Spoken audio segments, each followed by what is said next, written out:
Boa tarde, queridos estudantes da primeira série. Estamos aqui, eu e Luaninha, professora Flávia Leda, Luana, eu com análise linguística e a Luana, nossa intérprete de Libras, para mais uma aulinha. Corações. Tá certo, Luaninha? Intérprete de Libras mesmo, né? Pronto, hoje nós vamos ter uma aulinha mais voltada para a interpretação, tá, gente? Bacana. Eu sempre amo esse exercício de interpretar textos, porque é algo que de fato nos ajuda a compreender melhor as ideias, a entender melhor a relação entre as áreas do conhecimento, a interagir melhor. A leitura é tudo, né? E interpretar das mais diversas formas possíveis também é um exercício fundamental. Então, sejam todos muito bem-vindos. Deixa eu ver quem está aqui conosco. João Paulo Guedes. Tem uma pessoa aqui cujo nick eu não consigo ler. Roronga, não sei. Zoro, não sei. E o pessoal que está aqui conosco pelo IPTV, o Napoleão, Santa Cruz dos Milagres. Coisa boa, queridos estudantes. Um beijo para vocês. E vamos agora à nossa aulinha de interpretação. Olha só, aqui no nosso roteiro, nós vamos ver hoje condições de produção, circulação e recepção de discurso em atos de linguagem. Ou seja, a gente já entende que um ato de linguagem é um ato de comunicação. Toda e qualquer comunicação, evidentemente, visa ao propósito da interação. E quando a gente pensa nas formas de interagir com as pessoas, a gente percebe o quanto a comunicação ela pode ser diversificada, né? A começar pelo tipo de texto que se produz: texto verbal, texto não verbal, texto misto, texto multimodal, texto multimodal, multissemiótico. Então, a diversidade é grande. Para fazermos um uso efetivo desses recursos que propiciam a comunicação, é necessário, evidentemente, conhecer, é necessário entender quem é o nosso interlocutor, para quem que a gente vai falar ou vai dirigir um texto escrito, não é? Com que propósito nós estabelecemos o processo comunicativo, quem somos nós enquanto emissores ou locutores, por que canal os nossos textos vão circular, olha só. Então, isso tudo envolve, evidentemente, as condições de produção, circulação, recepção de textos, né? Exatamente por causa dos diferentes propósitos comunicativos. Então, a gente já começa falando sobre o conceito de leitura, né? Tem muita gente que diz assim: a leitura é o ato de decodificar. É verdade. Não é um conceito incorreto, porém não é um conceito geral, vamos dizer assim. É um conceito mais restrito. A leitura ela acontece em toda e qualquer situação em que você é convidado a interpretar, a analisar um elemento comunicativo. E a gente sabe que a comunicação ela não é só verbal, né, gente? Ela não é somente escrita ou falada, ela é também visual, ela é gestual, evidentemente. Então, para a gente ter um amplo campo de leitura, é preciso ter a noção de que o conceito de leitura não é restrito, tem que ser um conceito mais amplo, mais geral, evidentemente, tá? Olá, Vital Santos! Opa, é a Williane. Oi, Williane, tudo bom? A Williane está aqui conosco da Unidade Escolar Francisco José Tiburcio, em Betânia do Piauí. Um abraço para a galerinha de Betânia do Piauí que está aqui ligadaça no canal Educação. Então, o propósito da nossa aula de hoje, gente, é ajudar vocês a compreender que ler, compreender, interpretar e produzir textos é algo inerente ao ser humano, porque a gente se comunica toda hora, todo dia, e a gente quer que vocês façam isso, que vocês não sejam somente leitores proficientes, pessoas que recebem comunicação, mas também pessoas que se comunicam com as outras. Então, para se comunicar e bem, é necessário que a gente domine, né, essa ampla gama de gêneros que circulam no dia a dia. Os famosos gêneros textuais ou gêneros do discurso. Então, quando a gente vai lembrar o conceito de gênero, a gente entende porque existem tantos textos circulando socialmente. Porque a gente sabe que as diversidades comunicativas são muitas, ou seja, você se comunica, e eu também, e todo mundo, com N intenções. Então, entenda que para cada intenção comunicativa, tá, existe um gênero textual, ou então se cria um gênero textual visando esse propósito, tá bom? Então, a coisa funciona assim: eu quero eu quero deixar aqui um recadinho rápido para mamãe e para papai, vou ter que sair e tal. Bom, normalmente se escreve um bilhete, né? Você deixa lá na porta da casa, na porta da geladeira, em algum lugar visível. Eu quero me comunicar com alguém que está à distância. Hoje, óbvio, né? Devido às tecnologias digitais da comunicação e da informação, a gente tem essa comunicação mais instantânea, promovida por aqueles que têm acesso à internet, um smartphone, que conseguem mandar essas mensagens quase que instantaneamente, né? Mas antigamente a coisa era mais difícil, né, povo lindo? Então, tudo isso faz a gente pensar em o quanto a comunicação ela vem se alterando, tá? Não só pelos recursos que vão permitir com que nós nos comuniquemos mais e mais rapidamente, mas também pelas diferentes intenções que cada comunicação tem, pelas mudanças provocadas pelo contexto social, histórico, cultural, tá? Hoje a gente vive até uma situação em que essa facilidade comunicativa tem as suas situações adversas, vamos dizer assim, né? Os contra-chamados. Porque a gente percebe que nunca se viu tanta fake news dissipada, tanto discurso de ódio, tanto preconceito, tanta polarização como a gente tem visto hoje, né? Nem parece que a gente vive numa democracia, né, Vero? Então, por isso que é importante cada vez mais aperfeiçoar tanto a nossa comunicação oral como escrita. E eu acrescento ainda a comunicação gestual, a comunicação visual, que é tão importante quanto, né? Essas linguagens, elas se, vamos dizer assim, correlacionam para a efetiva transmissão de comunicação. Então, veja, a primeira coisa que a gente trabalha aqui é as diferentes noções que você tem com linguagem, tá? Tem situações, há situações em que a gente se comunica mais diretamente, em que daquilo que a gente diz não é possível interpretar outra coisa, que a gente chama isso aí de comunicação real, literal ou denotativa.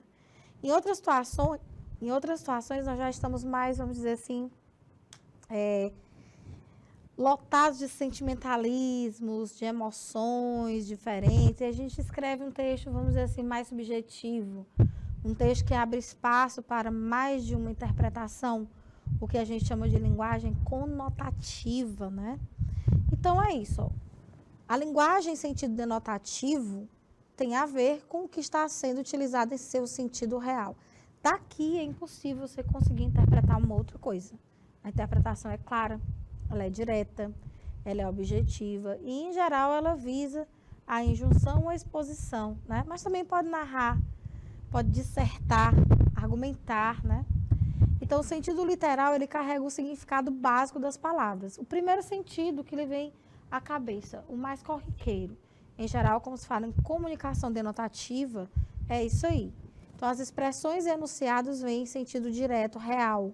Portanto, é o sentido dicionarizado das palavras. Compreende-se assim, por denotação, que o contexto não permite outra interpretação além daquela que já está ali posta. É o que acontece quando você se predispõe a ler uma receita culinária, uma bula de remédio, uma notícia, uma reportagem, uma editorial, tá? Um abaixo-assinado. E nesses gêneros discursivos, a gente tem realmente a linguagem real. Dá para sacar quando ela é real, né, gente? Olha aí que bacana. Opa! Oi, Emílio. Boa tarde para você, querido estudante. O Emílio pergunta aqui, qual seria mais importante, a narrativa ou os diálogos em um romance? Não considero, Emílio, nessa perspectiva, que uma seja mais importante que a outra, não. Acredito que as duas tenham os seus contextos de uso e a sua importância efetiva, né? Claro, isso vai depender sempre do contexto, é o que eu gosto de falar para os meus alunos. Tudo depende do contexto. Vai ter situações em que você vai considerar que uma narrativa é mais relevante para o momento comunicativo. Em outras situações, você vai considerar que um romance, né? Que também é uma outra narrativa. Na verdade, o romance é um tipo de narrativa, tá? Vamos colocar uma narrativa mais conotativa, mais figurada, e uma narrativa mais real, tá? Então, se a gente compara, por exemplo, um relato de viagem, é uma narrativa mais denotativa, mas é uma narrativa. Um romance, como os vários romances escritos por muitos escritores brasileiros e mundiais, né? Vou citar os romances escritos por Machado de Assis, óbvio que é o meu autor do coração. Machado de Assis escreveu muitos romances, numa linguagem bem mais subjetiva, bem mais irônica, né? Que era uma das marcas, assim, é uma das marcas mais nítidas da escrita machadiana, enfim. Então, não tem, assim, sabe, mais importante que o outro. Tudo é muito contextual. Tudo depende do momento. Por nada, Emílio. Parabéns pela pergunta. Ótima pergunta. Muito comum em gêneros como reportagem, ou seja, essa linguagem mais real, direta, como eu falei. Aqui a gente mostra para você gêneros do discurso que costumam trabalhar com essa linguagem mais denotativa, tá? Olha aí, ó, reportagem, editorial, artigo de opinião, resenha, artigo científico, ata, memorando, receita, manual de instrução, bula de remédios, tá, gente? Também nessa perspectiva dos contextos de produção, circulação dos textos, é importante a gente lembrar, além dos gêneros textuais, das tipologias, né? As tipologias que marcam aí estruturalmente, né, um texto, um gênero. Ou seja, qual a estrutura de um gênero? Ele vai ser escrito em prosa, vai ser escrito em verso, tá? Qual é a finalidade dele em termos de materialização? Esse texto vai servir para quê? Esse texto vai instruir, esse texto vai argumentar, esse texto vai narrar, ele vai descrever?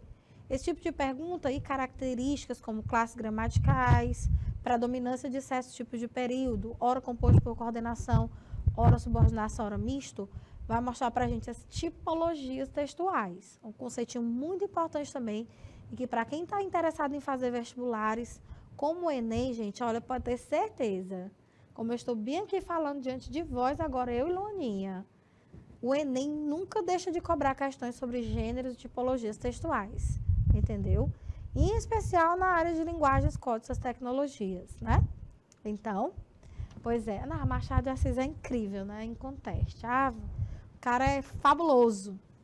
Então, por exemplo, ó, se você compara uma resenha, que é um texto opinativo, você vai ter a predominância de tipologia argumentativa. Se você observa já o artigo científico, ou seja, um texto científico, o nome já diz, né? Muita informação, conceitos, aclaramentos, estudo de caso, já é um texto mais informativo, né? Então, a gente vai percebendo aí as características a partir dos textos, tá? Que vão aí marcar as tipologias. Então, a resenha, por exemplo, e o artigo de opinião, o editorial, se encaixam mais no tipo argumentativo. Ó. Tipo, tá? Que são gêneros. Tipo argumentativo. Ó. Só para vocês terem uma ideia. Estão vendo aí? Artigo científico, ata, memorando, tá? Como vão ser mais informativos, a gente vai ter aqui o tipo expositivo. Ó. Vai mudando. A receita, que visa a instrução. Assim também, o manual de instrução, tá bom? São textos de natureza mais injuntiva, ou seja, textos que servem para ensinar, instruir, né? Olha aí. Aqui você vai ter, na receita, se for culinária, né? Receita em geral é isso. Aqui a gente vai ter tipologia injuntiva, ou seja, gêneros injuntivos. Bom, a bula de remédio é muito mais expositiva, né? Então, vamos trazer para cá.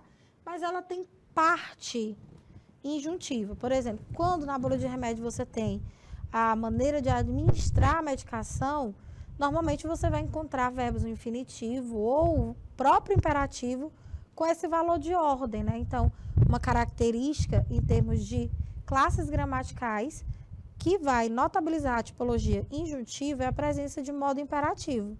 Ou os verbos flexionados de fato no imperativo, ou a ideia, né, de ordem, de comando, de tentativa de convencer ou persuadir o outro, tá bom?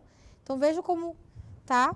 Compreender o contexto em que esses textos circulam, que tipo de texto, tudo envolve o contexto, gente. Então, um procedimento fundamental, evidentemente, a interpretação de texto. Então, falamos aqui do texto chamado de não literário, denotativo, se você quiser também chamar de real, literal, fique à vontade, são só nomenclaturas afins, tá bom, queridos estudantes? Vamos lá agora para o texto conotativo, literário, tem gente que chama de figurado, tem gente que chama de irreal, enfim. Esse já é exatamente o contrário do outro. Enquanto que o outro prima pela objetividade, pela comunicação mais direta, esse aqui vai trabalhando as entrelinhas, trabalhando os subentendidos, pressupostos. É um texto com riqueza de recursos, não só estéticos, como também estilísticos. E isso pode ocorrer tanto na prosa quanto na poesia. É só você pensar em toda a carga subjetiva que existe numa letra de música, gente. Olha só, o quanto de criatividade, o quanto de emoção se põe em uma letra de música. Estou dando um exemplozinho, hein? Ou seja, você vê que uma letra de música ela pode ser interpretada por várias pessoas e que cada uma delas pode ter aí uma via interpretativa diferente, pode ter uma noção, um entendimento diferente daquilo que ouviu. Então, é fato que é um texto conotativo. Portanto, entende-se por conotação palavras utilizadas em sentido figurado justamente pelo uso e abuso das chamadas figuras de linguagem. Olha, eu vou usar o marca-textinho verdinho aqui para você, querido estudante. Veja aí, ó. É aquele cujas palavras, expressões ou enunciados ganham um novo significado. Além do real, elas abrem possibilidade para outras significações, evidentemente, ó, em situações e contextos particulares de uso. É algo realmente mais subjetivo, é algo mais expressivo. Muita gente fala em linguagem metafórica, né? Enfim, os textos de Machado de Assis, por exemplo, queridos estudantes, evidentemente se encaixam aqui, né, dentro dos romances, dos vários contos que ele escreveu, crônicas, dentro dessa categoria dos textos chamados conotativos ou figurados, tá bom? Então, o sentido conotativo modifica o sentido denotativo literal das palavras e expressões, ressignificando-as. Como há uma ressignificação, exatamente pela possibilidade mais ampliada, não é? Mais elástica de interpretar, você tem algo que não é direto. Por isso que a gente chama esses textos de subjetivos. Portanto, ocorre quando se pretende atribuir mais expressividade, mais originalidade às palavras, enunciados e expressões. Entende-se por conotação, assim, que no contexto devido ao uso figurado da palavra, permitem-se outras interpretações além da real. Vários sentidos, figuração, conotação, como você queira chamar, tá? Lembrando que figurado vem do uso desses recursos estilísticos, que são as figuras de palavra, né? De pensamento, as figuras de construção, as figuras sonoras, ou seja, as figuras de linguagem. Esse assunto é top, gente. Eu amo estudar figuras de linguagem, adoro. Para mim, assim, um hobby, porque eu fico descobrindo ali as figuras, é bom demais. Muito comum em gêneros como tirinhas, olha aí os gêneros, tá? Em que você vai encontrar esse tipo de linguagem? Tá vendo que é tudo muito contextual, né? A gente vai ter tirinhas, charges, letras de músicas, poesias e tantos outros gêneros que se servem de recursos que vão configurar, que vão ajudar a demonstrar o que é o sentido literário, que vem de criação ou arte da palavra ou conotativa. Ou seja, evidentemente que aqui você tem expressividade, né? Criatividade, originalidade. Mas se bem que criatividade, ok, originalidade não necessariamente tem a ver com o texto subjetivo. A originalidade também pode ocorrer no texto objetivo, lógico, né? Muito bem, nenéns. Topperson. Olha aí. Trouxe aqui um quadrinho para a gente se lembrar. Muita gente confunde, tá, gente? Muita gente confunde linguagem denotativa e conotativa. Às vezes a pessoa sabe definir, eu sei que uma é figurada, uma usa figuras de linguagem, uma permite que a gente tenha várias interpretações, a outra não, a outra é direta, a outra objetiva. Mas muito se confunde o palavreado, sabe? Às vezes não se sabe dar nome aos bois, vamos dizer assim. Então, se liga na dica, povo lindo. Denotação, D de dicionário, ou seja, as palavras em seu sentido mais natural, mais real. Emprego da palavra no seu sentido próprio, comum, habitual, preciso, direto, aquele que consta naturalmente nos dicionários, né? Você abre um dicionário, a primeira coisa que você vê é o sentido real da palavra. Tanto é que quando é figurado aparece lá, FIG ponto, ou seja, a abreviatura de figurado. Olha aí, gente. Ó, pessoal, né? E a conotação C de criatividade, ou seja, uma linguagem mais expressiva, mais cheia de recursos estéticos e estilísticos, né? As figuras sonoras, como eu disse, as figuras de palavras, as figuras de construção, figuras sintáticas, figuras de pensamento, tá bom, nenéns? Então, na conotação, você tem o emprego de uma palavra tomada em sentido figurado e que vai depender, evidentemente, do contexto, tá? Então, vamos marcar aqui, ó, sentido próprio na denotação, como um habitual preciso, tá? E o sentido figurado, que depende do contexto e permite várias interpretações. Então, ó, denotativa D de dicionário, conotativa C de criatividade. Lembra? Para não esquecer. Eu gosto dessas diquinhas, não é para você decorar, mas para você ter um mecanismo de lembrar e não confundir esses termos, porque eu sei o quanto é importante. O primeiro passo para o procedimento de leitura e interpretação de textos, você saber exatamente quando você vai se deparar com um tipo de linguagem ou outra, ou até com a mescla delas, né? Então, é comum isso aí acontecer, essa mescla. Lembrem-se de que uma delas vai ter que predominar. Ou o texto é predominantemente denotativo, ou ele é predominantemente conotativo, tá bom? Tenham atenção a isso. Muita calma nessa hora. Ok, povo lindo? Ótimo. Se ligaram na dica? Olha aí, ó. Eu trouxe aqui para vocês um exemplo de texto literário. Vocês vão olhar assim, não estão vendo nada demais nesse texto, né? Calma aí. Primeiro vamos ler aqui o que está do lado. Esse textinho à direita. O texto literário ele tem uma dimensão estética, ou seja, existe toda uma preocupação com a beleza da palavra ou com o que é o belo, né? Estético já tem a ver com a forma como os outros vão avaliar. Belo, feio. Então, existe uma preocupação mesmo com a palavra, a seleção vocabular. Isso envolve sentido figurado, óbvio, né? Então, além da dimensão estética, você tem a plurissignificação, ou seja, pluri de várias, significativa de significados, vários significados e muito dinamismo. Por isso, a gente possibilita uma relação muito forte de criação de novas interpretações, porque nesse processo de texto denotativo, conotativo, aliás, o leitor é copartícipe. Como assim? Bom, vamos supor que um poeta tenha escrito um texto, evidentemente um poema, tá? E ele tenha pensado no sentido X, beleza?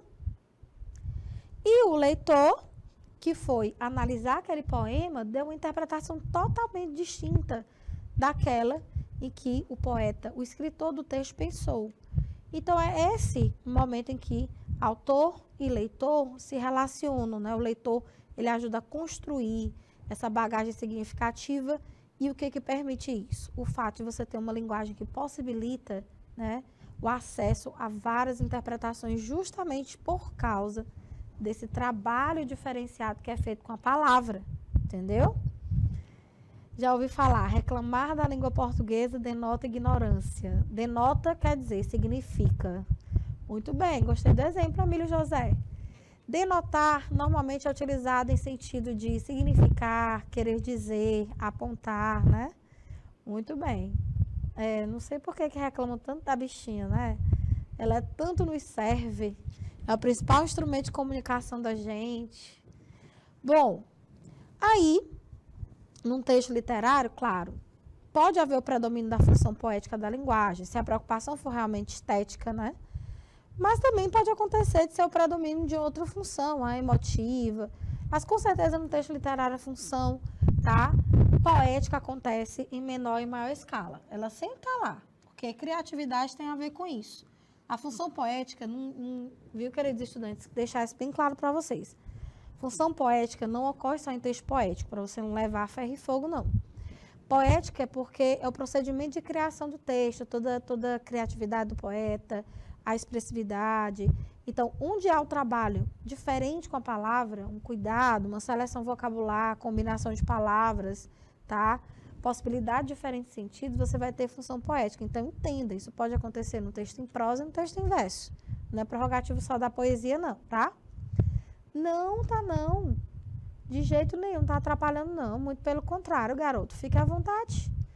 Você tá muito contribuindo positivamente com a aula, viu? Deixa eu ver aqui. Ah, eu amo figura de linguagem também. Tô contigo e não abre, Emílio. Reclamar da língua portuguesa denota ignorância. Existe. Não. Denota quer dizer significa. Transparece, tá? É isso que significa nesse contexto aí. Conotar quer dizer criar, ser expressivo, tá bom? Pode perguntar, fica à vontade, aqui o momento é para perguntar mesmo. Vamos fazer agora a leitura do texto? Olha só, não te amo mais. Estarei mentindo, dizendo que ainda te quero como sempre quis. Vixe, Maria, é o término do relacionamento, né? Tenho certeza que nada foi em vão. Sinto dentro de mim que você não significa nada. Vixe, escarrou a pessoa. Vala, meu Deus do céu. Não poderia dizer jamais que alimenta um grande amor. Opa, vixe Maria. Ô, Jesus. Olha aí. E aí, o que é que vocês acham desse texto? Tá faltando um pedacinho dele aqui. Eu já li esse texto. Tá faltando. Mas, olha, a leitura desse texto, de cima para baixo, que obviamente é a ordem, vamos dizer assim, a lógica na hora da leitura, trivial, né? A gente vê que se a gente fizer a leitura de baixo para riba, o sentido muda totalmente. Jesus, ó. A gente fez a leitura assim, que é a leitura, vamos dizer, esperada. Agora vamos fazer a leitura de baixo para cima, ó. Alimenta um grande amor. Não poderia dizer jamais que você não significa nada. Sinto dentro de mim que nada foi em vão. Tenho certeza que ainda te quero como sempre quis. Estarei mentindo dizendo que não te amo mais. Au! E agora? Quem mandou esse texto aí, minha gente? Queria que o interlocutor, o receptor, lesse de cabeça para baixo ou de cabeça para riba? O que é que você escolhe? Você vê que o sentido é a leitura de cima para baixo, né? Nessa orientação. E na leitura de baixo para cima o sentido é outro. Então, de cima para baixo a gente tem o término do relacionamento, né? Alguém que despacha o outro, coitado. Então, aqui você tem um sentido negativo, com a leitura direcionada dos versos de cima para baixo. Agora, de baixo para cima, vou até mudar a cor, o sentido já é positivo, olha. Que massa. Por quê? É alguém que reforça o seu amor por outro alguém. Olha aí, para vocês que querem mandar aí uma mensagem impactante pro crush. Olha aí a oportunidade. A pessoa vai ficar assustada. Fulano tá terminando comigo. Não, não ponha palavras na minha boca. Lê o texto de baixo para cima agora. Arrasta para cima, bebê. Arrasta para cima que dá certo. Exatamente. Olha aí. Isso é um texto literário, meu povo. É um texto totalmente literário porque ele não permite só um tipo de leitura. E veja que as palavras foram muito bem escolhidas, veja bem, e posicionadas de modo que a orientação da leitura cria diferentes possibilidades de interpretação. Olha que top! Você tá vendo? É muito legal, não é não? Rapaz, depois a pessoa diz que não gosta de interpretar texto. Eu não gosto, não. Eu amo. Bom demais. Esse é um exemplo claro de texto literário ou conotativo, tá, querido estudante? Percebeste? Percebeste?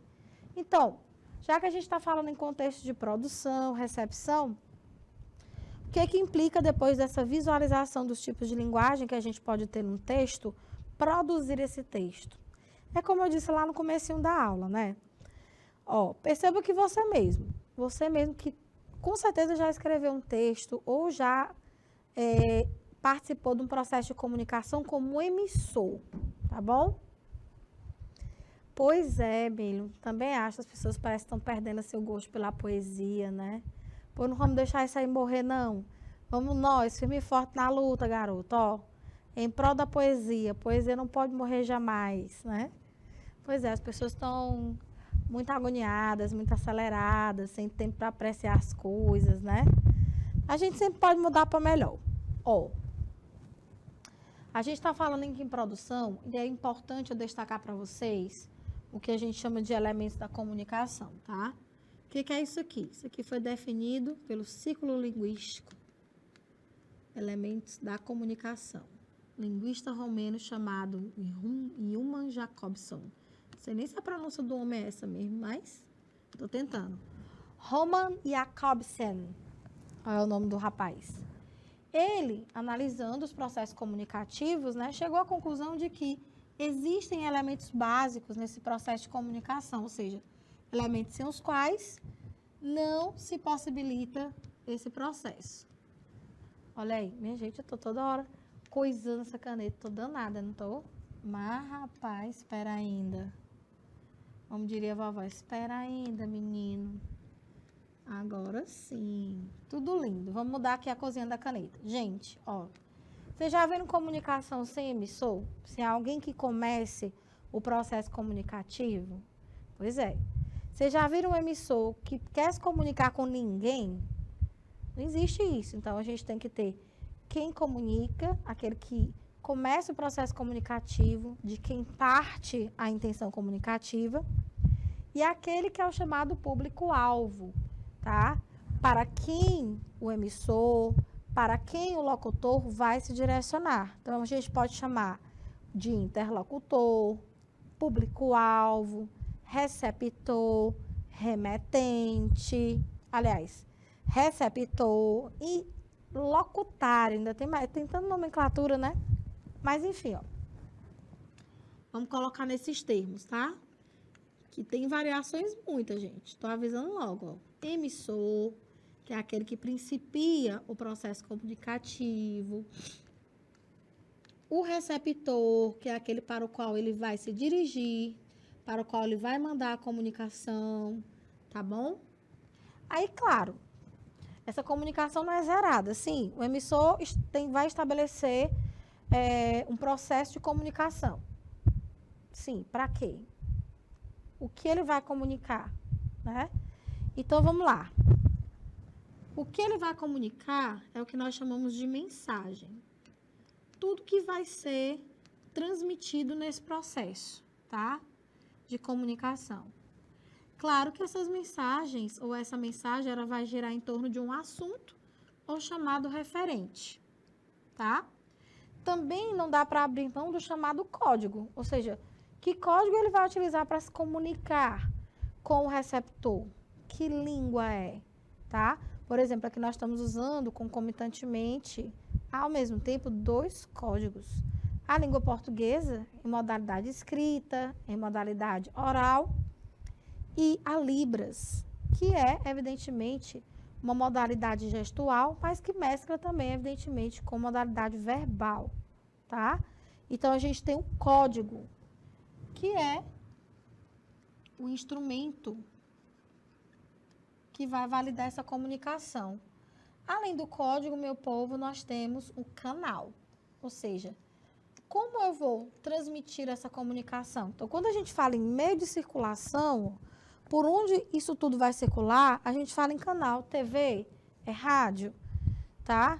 É tete a tete, é voz, entendeu? É internet, é o canal, tá bom? Então, esses 6 elementos são fundamentais, lembrando que entre emissor e receptor tem que haver essa conexão, porque o emissor tem que ter a intenção de entrar em contato com o seu receptor e o receptor tem que mostrar a intenção de estar pronto para receber aquela comunicação. Ou seja, se há interação entre eles, tá? A gente chama isso de feedback. Essa palavrinha bem aqui. Que eu não me recordo se é escrito com if ou sem if, por isso peço desculpas. Feedback. Pronto. Olha, sem querer eu acertei. Obrigada, Luaninha. Luaninha disse que é sem. Feedback. Ou seja, esse processo de bate e volta, essa interação que acontece no meio de tudo isso. Então, vejam que esses são os elementos sem os quais uma comunicação efetiva, ela não ocorre. E, claro, quando um deles vai estar em evidência, a gente vai ter uma predominância de uma função da linguagem X ou Y. Olha que massa. Depois a gente vai trabalhar esse assunto aqui com requintes, detalhes, tá? Então, veja bem. Por exemplo, a função que vai estar aqui centrada no assunto, gente, é a função chamada de referencial. Vou puxar para cá. Referencial. Olha que topperson. Referencial, denotativa. A centrada no emissor pode ser chamada de emotiva ou expressiva. Ó, aqui você já ativa, né, os seus neurôniozinhos espertos que vão dizer, tem expressividade, provavelmente essa função aí ocorra num texto expressivo, num texto num texto literário. Exatamente. E a referencial que visa, tá, a transmitir uma comunicação que ela está focada no assunto, ó, já é próprio de textos denotativos. Olha que massa, tá vendo? No receptor, quando a linguagem está muito focada no receptor, visando a mudança de comportamento dele, você tem a função chamada conativa, que é a mesma coisa de apelativa. O nome já diz muito, né? Apelativa. Centrada aqui na mensagem, a gente vê a função poética, que inclusive, ó, em textos, né, conotativos, ela sempre ocorre, embora nem sempre predomine. Centrada aqui no canal, a gente tem a função chamada de fática, quando você busca, ó, testar, né, o canal de comunicação para ver até que ponto ele é eficaz, se ele consegue mesmo transmitir, beleza? Essa comunicação, isso. Lá na emotiva tem toda essa afabilidade aí mesmo, afável. E centrado no código, nós vamos ter a função metalinguística, ou seja, uma função que vai, nesse caso, voltar-se para os mecanismos de funcionamento do próprio código ou para os processos comunicativos e a forma como eles são produzidos, tá? Essa é a metalinguística. Olha que top. Então, gente, eu posso garantir para vocês que nunca faltam questões do Enem relacionadas a esses assuntos. Funções da linguagem, tá? Elementos da comunicação, figuras de linguagem, linguagem denotativa, linguagem conotativa, gêneros textuais, tipologias textuais. Pois é, Emílio, a fática é quando eu faço uma pergunta, estou conversando com alguém e fico fazendo perguntas para manter a pessoa ali interagindo comigo. E aí, o que tu acha daquela situação? Pois é, menino, nem te conto. Então, esses diálogos, tá? Principalmente, marcam a função fática, em que o emissor, ele fica testando ali o tempo todo o canal, para ver se funciona. Ó, por exemplo, vamos supor que Deus o livre desse um problema aqui no meu áudio. Gente, vocês estão me escutando? Pessoal, oi, vocês estão me ouvindo? Quer dizer, eu estou tentando te manter ali na comunicação junto comigo. Isso é um teste do canal. Então, a função fática, ela ocorre bem aí, quando você procura testar o canal para ver realmente se esse canal é eficiente. Entendeu? Não é top? É, muito massa. Isso tudo vai ajudar demais esse processo de interpretação de texto, tá, gente? Então, quando a gente vai produzir um texto literário, ou seja, quando o emissor ele se coloca nesse processo de ser um produtor de textos, ele vai pensar na maneira mais eficaz de comunicar, se ele vai privilegiar uma escrita, aliás, uma comunicação oral, ou seja, falada, se ele vai privilegiar ou achar melhor uma comunicação escrita, se ele vai preferir uma comunicação gestual, se ele vai preferir algo mais não verbal, por exemplo, se comunicar por meio de uma pintura, por meio de expressões faciais, por meio de uma roupa, de uma maquiagem, um corte de cabelo, enfim.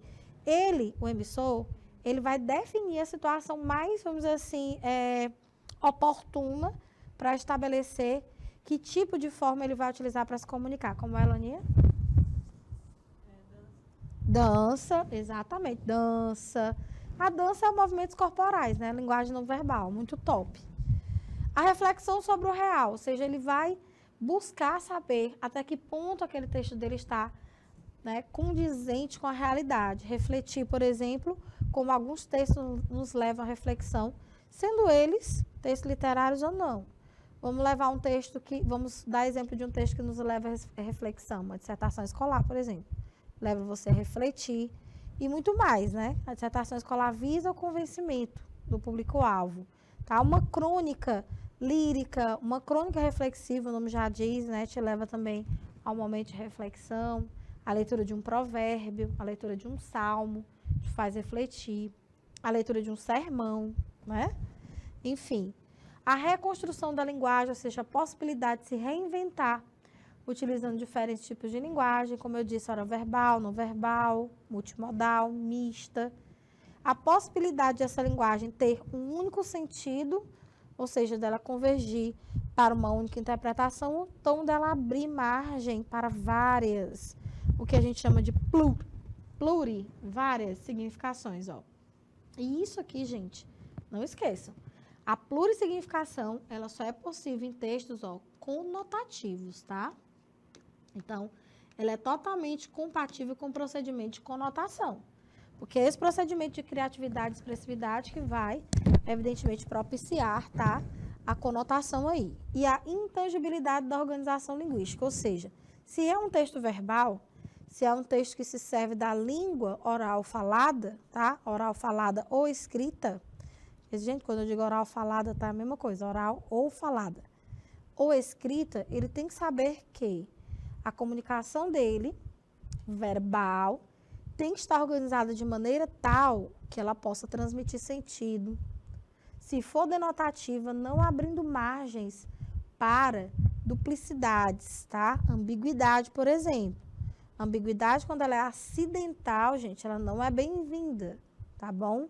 Então, é muito cuidado com os recursos que você vai utilizar, tanto na fala quanto na escrita, para comunicar mais diretamente, mais eficazmente. Por exemplo, ó, você coloca uma frase assim, escreve ou diz. Encontrei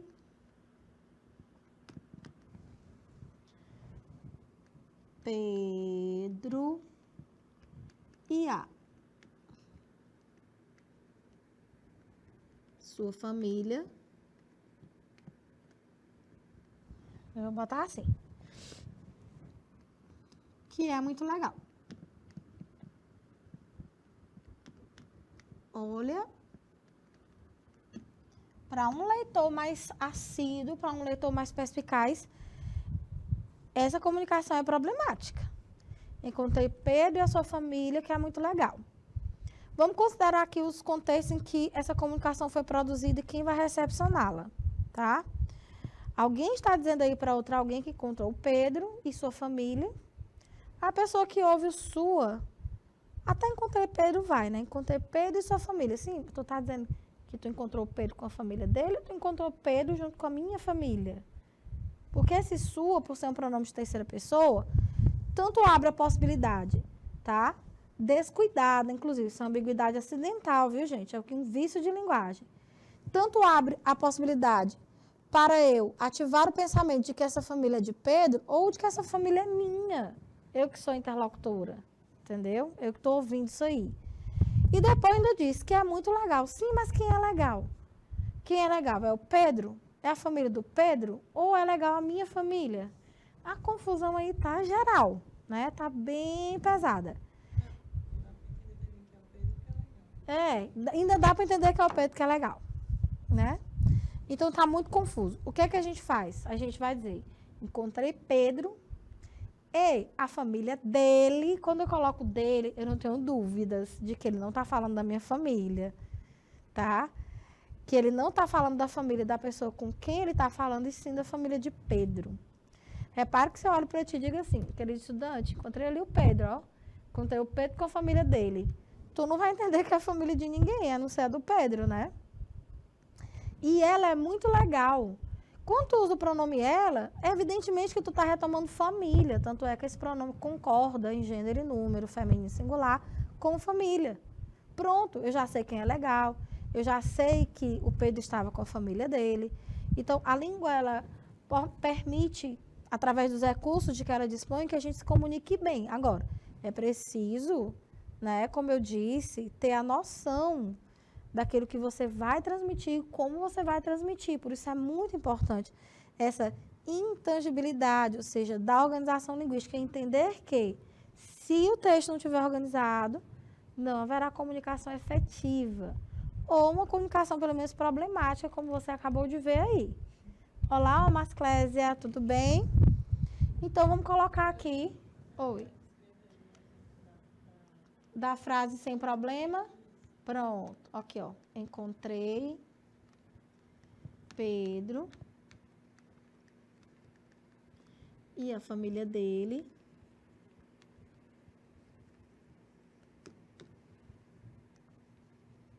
vamos usar um pronome relativo aqui, ó. A qual. Quando coloca a qual, pronto. Eu já sei que não é o Pedro. Se fosse Pedro, era o qual. A qual é muito legal. Então, você vê que não envolve só recurso linguístico, mas também noção de combinação entre as palavras em termos de concordância, não é? Concordância nominal, concordância verbal. Tudo isso é muito importante. Então, para quem achou um dia que você estava estudando aquelas regrinhas gramaticais só para estudar, só para alguém querer te matar na hora da prova de português formal, não. É para você saber se comunicar mesmo, efetivamente. Por isso que a gramática é tão importante, gente, a gramática normativa da língua. Ela, através dos seus conteúdos, ela nos ensina a nos comunicar mais efetivamente. E também, óbvio, se eu consigo me comunicar mais efetivamente, tudo indica que eu serei uma excelente intérprete de texto. Eu conseguirei entender, compreender, interpretar bem esses textos, tá entendendo? Deixa eu ver. Vi Luciana com sua mãe, que é professora. Tá problemático. Você criou uma frase ambígua, viu, Emílio? Arrasou no exemplo. Vi Luciana com sua mãe, que é professora. Tu tá fazendo uma pergunta. Quem é que é professora? A Luciana ou a mãe da Luciana?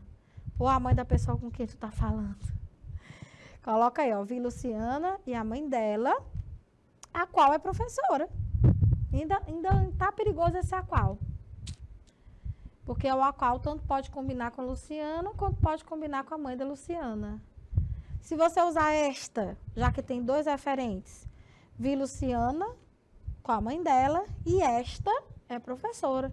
Quando você usa o pronome esta, você está apontando exatamente para o último elemento que foi citado, que é a mãe de Luciana. Ou então, não, eu quero dizer que a Luciana é professora, vi Luciana com a mãe dela e aquela é professora. Quem é aquela? Luciana. Estou te dizendo, a língua permite que a gente faça maravilhas. Agora, é preciso conhecer. É preciso estar predisposto a conhecer para poder empregar bem, né? É babado, hein? Topperson, cuja. Encontrei Luciana, cuja mãe é professora. Luana dando um show aqui de recursos linguísticos. Muito bem, garota. Arrasa na análise linguística. Beijos. Show de bola. Olha aí. Novo Florata, Flores Secretas. A gente pensa assim, em que condições esse texto foi criado? Muito bonito, por sinal. A gente já percebe, por ser um conhecedor de mundo, né? Isso aí é uma publicidade. O emissor, ou seja, quem produziu esse texto, ou pelo menos quem pagou para produzi-lo, enfim, quem encomendou, tinha a intenção de levar até o interlocutor um produto cosmético. Você está vendo o produto bem aí na sua carinha, né? Aí o produto vem acompanhado de toda uma estética, né? Uma embalagem muito bonita. Na embalagem do produto você vê em alto relevo vários desenhos de flores, né?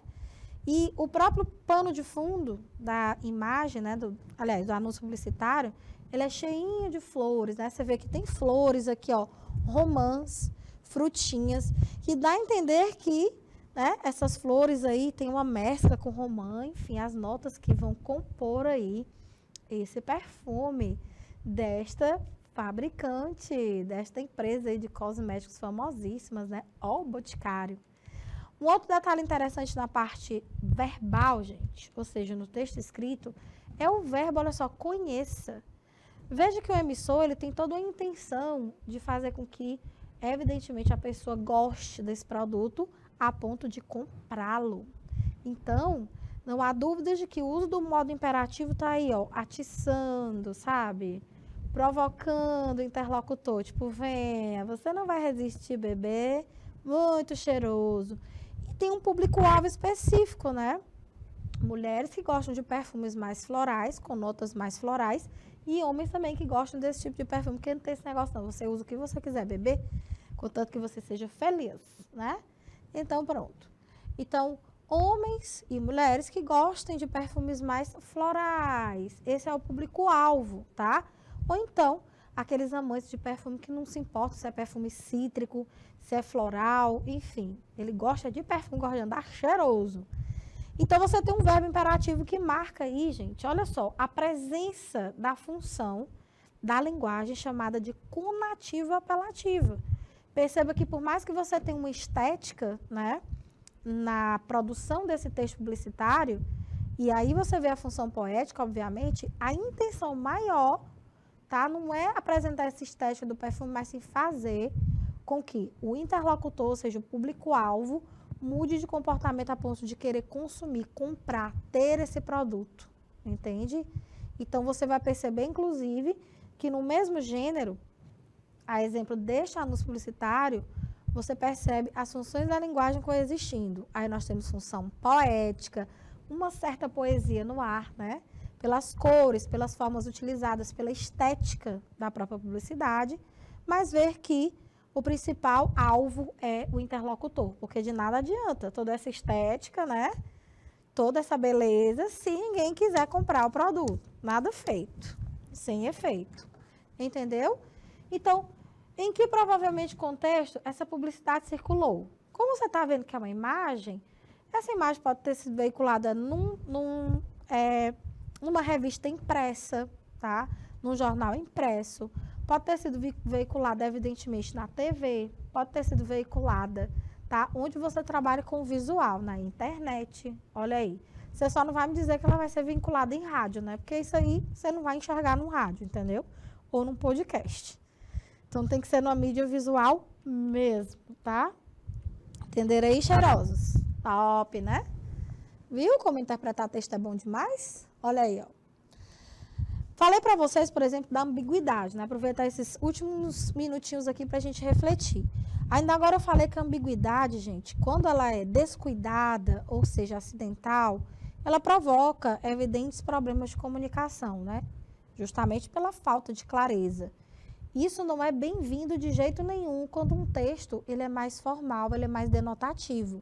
Ou seja, quando a linguagem é real.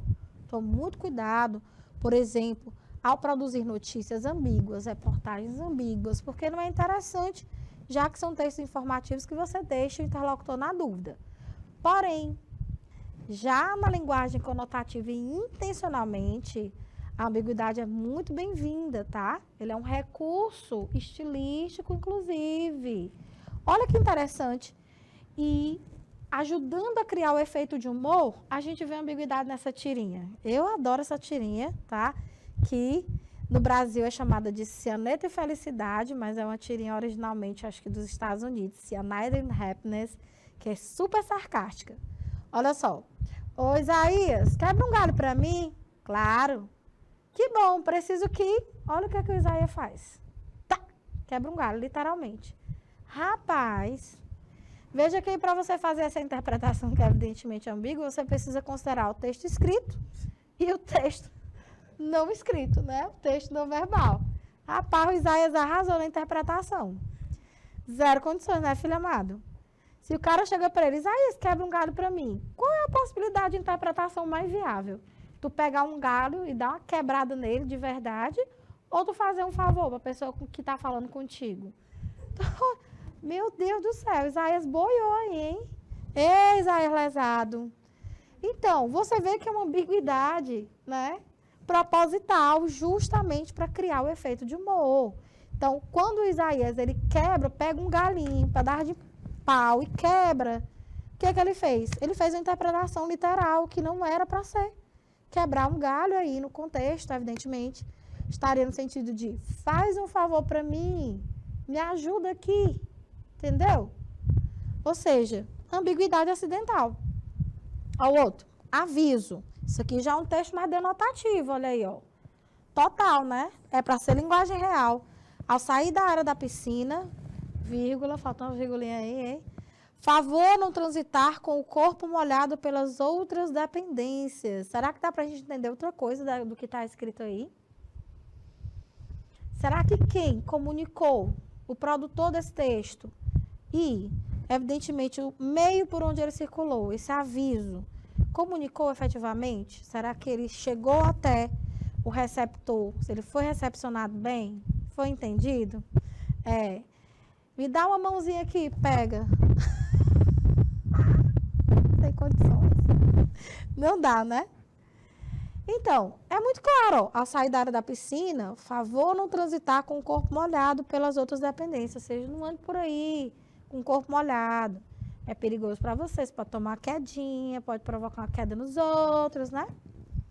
Na publicidade, ó, como criar uma campanha publicitária para a sua empresa ou marca? Você tem aí o anúncio do anúncio, meu povo.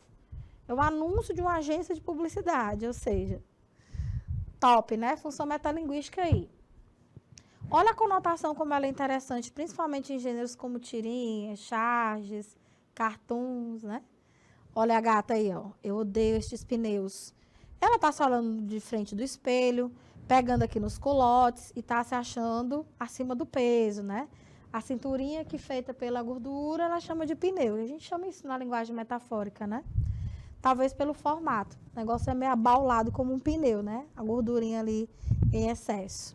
Aí, do outro lado, no mesmo contexto, você tem um mosquitinho, o Aedes aegypti, dizendo, eu adoro esses pneus. Então, você vê como a palavra pneu, ela foi empregada em sentidos diferentes. Na fala do mosquito, evidentemente não está falando, né? Você já tem uma figuração aí. Você tem o sentido real. Ele gosta de pneu, porque é onde ele pode ficar lá, se reproduzindo, água parada, hein? E os pneus a que a moça se refere, ou seja, o excesso de gordurinhas na região aqui da cintura, é evidentemente figurado, né? Então, a gente percebe aí uma mesma palavra com sentidos diferenciados, um real, né? Na segunda passagem aqui, na segunda metade, e na primeira, um sentido mais figurado. E essa foi a nossa aula hoje, né, Inês? Espero que vocês tenham gostado. Na próxima semana tem mais. Beijo no coração, bom finde e até a próxima.